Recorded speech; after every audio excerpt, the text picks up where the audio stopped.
If you stand at the gates of Monte Cristo Homestead after nightfall, the silence feels wrong. The air presses heavy on your chest, as though the house itself is holding its breath, waiting for you to cross the threshold. They say no one leaves the homestead unchanged. Some return broken, some return whispering to themselves, and a few never truly return at all.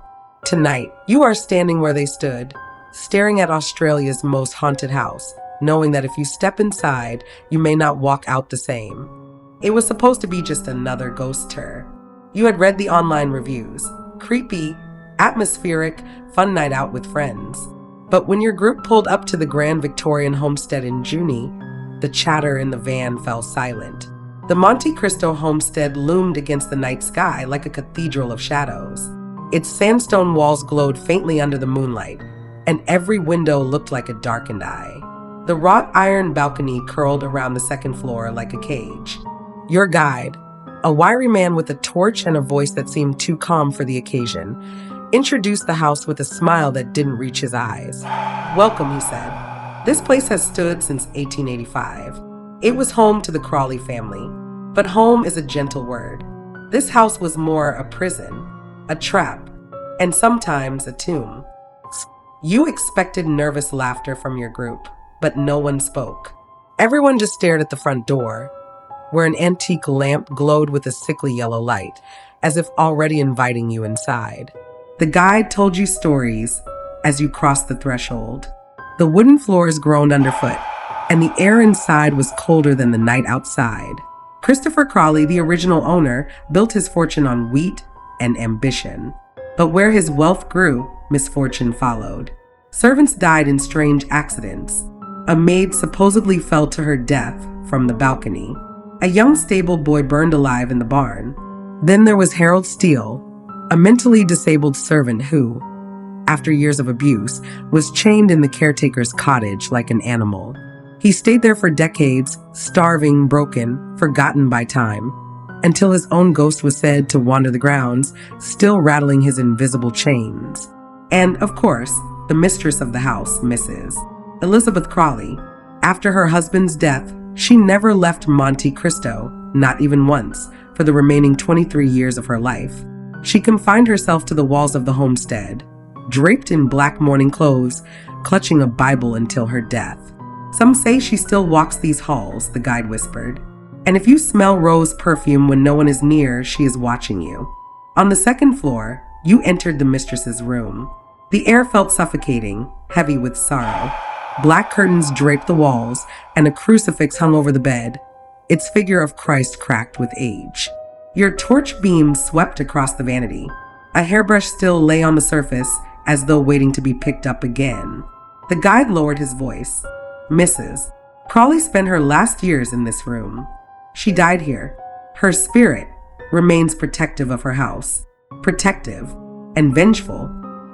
Someone in the group chuckled nervously, but it was cut short when the temperature dropped sharply.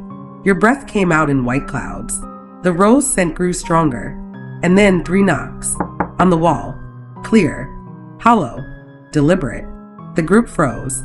The guide said nothing, only bowed his head as though in respect. You wanted to run, but your legs wouldn't move. Later, in the servants' quarters, you heard scratching. Faint at first, then louder, as though nails were dragging against the walls inside the plaster. The guide explained almost casually, "Sometimes Harold's ghost likes to make himself known." The scratching continued, circling the room. Some people in the group pressed their hands over their ears. Others whispered prayers. When the sound stopped, you swore you heard faint breathing in the dark corner of the room, long and ragged. No one wanted to speak of it. After hours of stories, the guide announced a short break.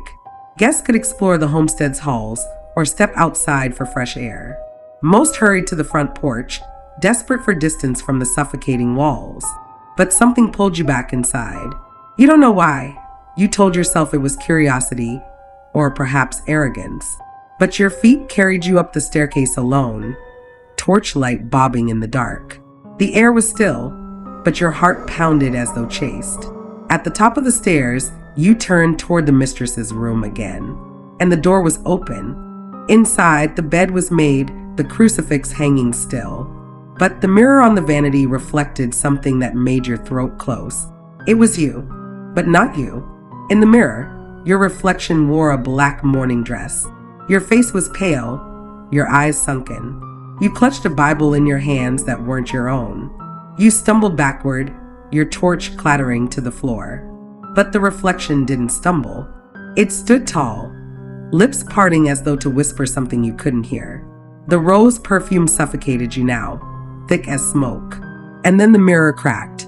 Hairline fractures spiderwebbing across the glass until your reflection broke apart into 1,000 jagged pieces. A woman's voice whispered in your ear, so close you felt her breath. Never leave. You bolted. Down the hall, down the stairs, your footsteps thundering through the homestead. You didn't care who saw. When you burst out the front door, gasping, you were the last to rejoin the group. The others looked pale, shaken, but not destroyed like you. The guide's eyes found yours, and for the first time, his smile was gone. She chose you, he said softly. You wanted to demand what that meant, but the word stuck in your throat. Instead, you turned to look back at the house one last time. In the upstairs window behind the cracked glass, you saw her, Elizabeth Crawley, dressed in black, standing utterly still, watching you. The scent of roses followed you all the way home. Weeks later, you told yourself it had been imagination, stress, a trick of the house. You laughed it off to friends, calling it a fun night of ghost stories. But at night, when the lights go out, you sometimes wake to the scent of roses filling your bedroom. And sometimes, just sometimes, you see the shape of a woman in black, standing silently at the foot of your bed. And when you close your eyes, you hear her whisper again, never leave,